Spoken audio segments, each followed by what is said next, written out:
दोस्तों आज हमारा टॉपिक है ज्योमेट्री का टाइप्स ऑफ ट्रायंगल। तो मान लीजिए अगर आप 3 वर्टेक्स लेते हैं तो 3 वर्टेक्स से आप कितने साइड निकाल सकते हैं, तो 3 साइड निकाल सकते हैं। तो जब भी आपकी मान लीजिए तीन साइड के साथ अगर ज्योमेट्रिकल फिगर बनेगा तो इसको कहते हैं ट्रायंगल। तो ये एक्चुअली एक क्लोज फिगर होता है। इसमें एक्चुअली 3 वर्टेक्स होते हैं और 3 वर्टेक्स यानी कि 3 वर्टेक्स है, 3 वर्टेक्स होते हैं, इसमें 3 साइड्स होती है। और क्या होता है कि इसमें 3 इंटरनल एंगल्स होते हैं। तो 3 क्या है, इंटरनल एंगल्स है। तो एक्चुअली तीन वर्टेक्स है, 3 साइड्स और 3 इंटरनल एंगल के साथ जो भी क्लोज फिगर बनेगा तो इसको बोलते हैं ट्रायंगल। अगर हम टाइप्स ऑफ ट्रायंगल की बात करें तो on the basis of side, तो मान लीजिए इसके ऑल 3 साइड्स इक्वल। तो अगर तीनों साइड इक्वल है, मान लीजिए अगर हम ऐसा कोई ट्रायंगल ड्रॉ करें जिसमें तीनों साइड इक्वल है, तो इस ट्रायंगल को क्या बोलते हैं, इसको बोलते हैं इक्विलैटरल ट्रायंगल। Equilateral triangle. तो इक्विलैटरल ट्रायंगल में क्या होता है, ऑल साइड्स आर सेम। अगर हम दूसरा ट्रायंगल लेते हैं कि जिसमें मिनिमम कितनी है, मैक्सिमम 2 साइड्स इक्वल।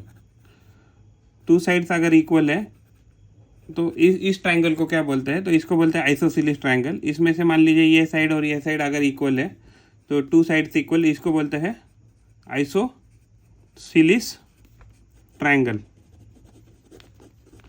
अगर उसके बेसिस और क्या है कि और उसमें एक टाइप होता है जिसमें क्या होता है कि ऑल 3 साइड्स आर डिफरेंट। उसमें क्या होता है कि तीनों साइड क्या है, तो तीनों साइड अलग अलग होती है। तो इस ट्रायंगल को क्या कहते हैं, इस ट्रायंगल को कहते हैं स्केलिन ट्रायंगल। ओके। तो अगर मान लीजिए ये जो इक्विलैटरल ट्रायंगल होता है, तो इक्विलैटरल ट्रायंगल में क्या होता है कि तीनों एंगल क्या होते हैं, सेम होते हैं। तो ऑल एंगल्स आर सेम। ये वन प्रॉपर्टी हो गया। सेकंड, अगर हम आइसोसेलेस ट्रायंगल की बात करें तो आइसोसेलेस ट्रायंगल में क्या होता है, जो 2 एंगल होते हैं, यानी कि ये साइड जो है, इस साइड के अपोजिट ये एंगल है और ये साइड अगर है तो इसके अपोजिट ये एंगल है। तो 2 angles are same of same measure. अगर हम मान लीजिए स्केलिन ट्रायंगल की बात करें तो स्केलिन ट्रायंगल में क्या होता है कि ऑल साइड्स क्या है, तो ऑल साइड्स क्या है, डिफरेंट है। और इसमें क्या होता है कि इसमें अगर मान लो ये एंगल है तो ऑल एंगल भी क्या होते हैं, ऑल एंगल आर डिफरेंट।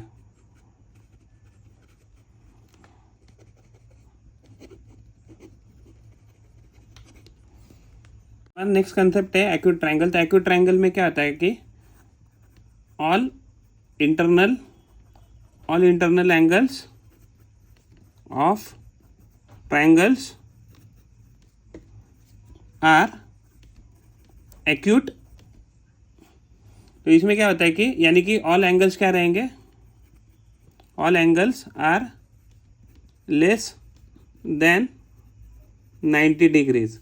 तो यानी कि अगर हम इस ट्रायंगल की बात करें, ये एंगल लीजिए या ये एंगल लीजिए या ये एंगल लीजिए, ये तीनों एंगल क्या रहेंगे, लेस देन 90 डिग्रीज रहेंगे। लेकिन अगर हम इसको ही अगर मान लीजिए ऑब्ट्यूज एंगल करते हैं, ऑब्ट्यूज अगर ट्रायंगल लेते हैं, तो ऑब्ट्यूज ट्रायंगल में क्या होता है, ऑब्ट्यूज ट्रायंगल में मान लीजिए एक जो एंगल होता है, मिनिमम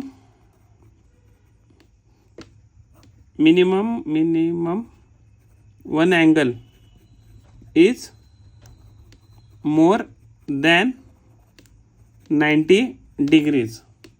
तो ऑब्ट्यूज ट्रायंगल में क्या होता है कि मिनिमम एक एंगल कितने से ज़्यादा होता है, तो 90 डिग्री से ज़्यादा होता है।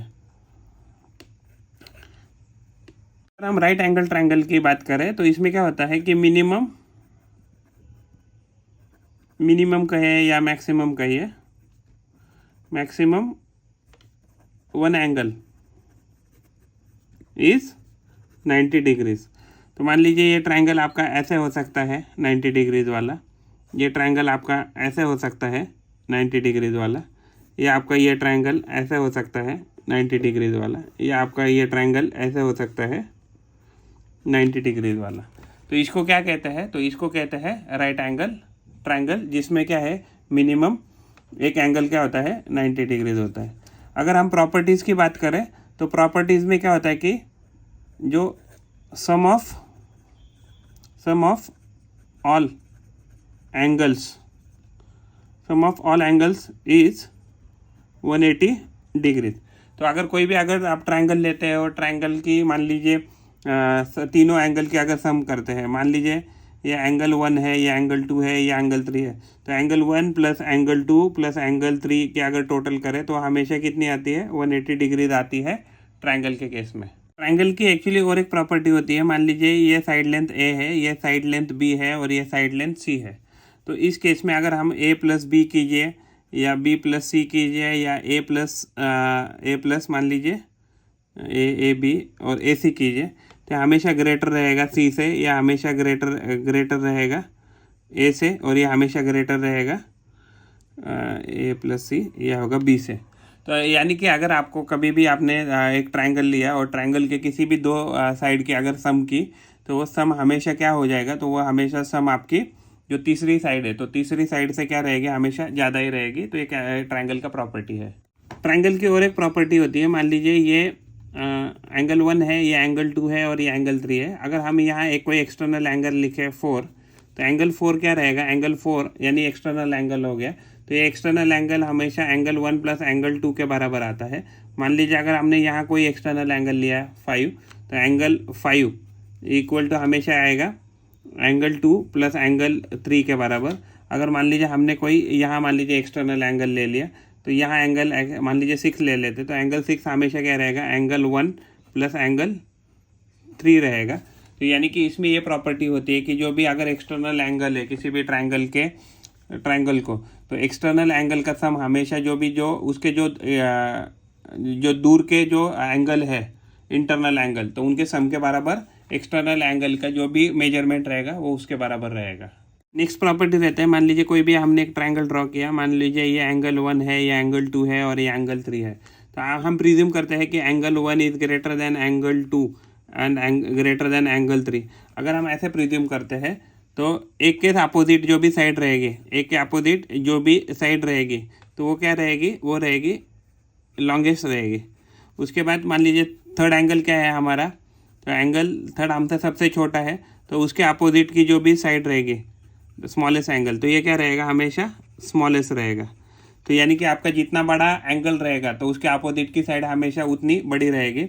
अगर जितना आपका एंगल छोटा है, तो अगर आपका एंगल अगर छोटा है तो स्मॉलेस्ट जो साइड है, स्मॉलेस्ट एंगल है, तो उसके अपोजिट में जो भी साइड आएगी तो वो हमेशा स्मॉलेस्ट ही आएगी। तो for example in case of angle 2 क्या रहेगा, तो एंगल जो 2 है तो इसकी जो भी साइड लेंथ रहेगी अपोजिट वाली, तो देखिए यहाँ के केस में क्या हो गया, तो ये अगर हम ट्रायंगल ABC लिखते हैं तो यहाँ अपोजिट क्या आ जाएगा, तो ये मान लीजिए अपोजिट मान लीजिए AC आ गया, तो AC क्या आ जाएगा, ये मिडल वैल्यू आ जाएगा। मिडल वैल्यू किसका, यानी कि लॉन्गेस्ट और स्मॉलेस्ट के बीच में ये साइड लेंथ आ जाएगी।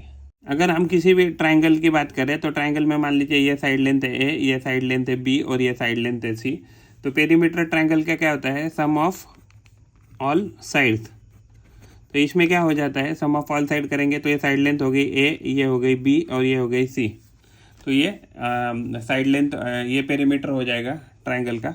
अगर हम एरिया की बात करते हैं तो एरिया के बाद में क्या करते हैं, तो एक्चुअली आपको कहीं ना कहीं एक्चुअली परपेंडिकुलर पता होना चाहिए, तो इजी वे में। तो अगर आपको परपेंडिकुलर पता है तो जिसके ऊपर परपेंडिकुलर, तो इसको बेस कहते हैं, और जो भी हाइट जो भी परपेंडिकुलर होता है उसका हाइट को अल्टीट्यूड कहते हैं।